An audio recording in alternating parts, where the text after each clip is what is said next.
What do you think Congress can accomplish, let's just say in 2020? What do you think Congress can accomplish? What do you think Congress can accomplish, let's just say in 2025, that will make not just the country in general, but also the Trump supporters out there go, wow, those guys really this time did get something done? Yeah, well, with Trump's leadership, I mean, he is moving so fast.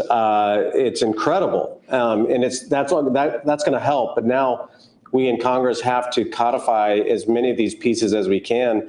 And I think the first step is the reconciliation package that we passed out of the Budget Committee and passed it off the House floor, and now is over in the Senate. And it is one big, beautiful bill, and that's what Trump kind of said at the very beginning. One thing that I've learned is that Trump is. A lot of people want to depict him like it's his way or the highway. That's not the case at all. He really does bring people together, and he hears from all sides and says, hey, what can we get done? And I think a lot of the pressure was on the House to be able to pass the budget reconciliation package. And I think a lot of folks didn't think it happened, and we got it done. So now it's on the Senate to do that. But that's where a lot of these pieces can happen to, on the tax rates, extend the tax rates, even make them permanent if possible. But I think, we have to be realistic as well. We've got other issues, as you know, with the CBO scoring. The Congressional Budget Office is not our friend when it comes to scoring our budgets. But so we've got to take that into context. But we still need to do the right thing and do what we know is going to help the economy. But then we've got energy policy. We've got spending cuts. I served on the Budget Committee for several terms back in the 2010s under the Obama administration.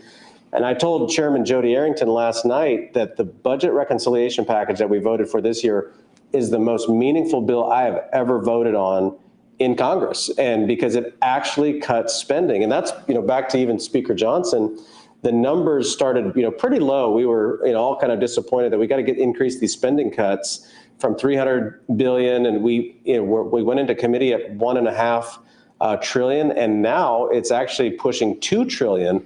And we got to work through the tax rates and what those do as far as what CBO thinks it does to the federal budget. But I think we're going to get a lot of these policies enacted, and then the DOGE team is, I believe, one of the greatest pieces of information that Congress could ever have, because it gets us closer to where the money's actually going. We've asked these questions, many, many times. And, under the Obama administration, you ask where this funding's going, and they'll always tell you, these bureaucrats will always tell you what they want you to hear. They don't tell us what we, know what we're looking for. And instinctively, we've known that. And that's why the work that DOGE is doing is incredible, not only for Congress, but for the American people, so we can see where our funding is going. So I think from a fiscal standpoint, that reconciliation package is really critical. We got to grow the economy, cut spending, and then we've already put funding towards the border and towards the military.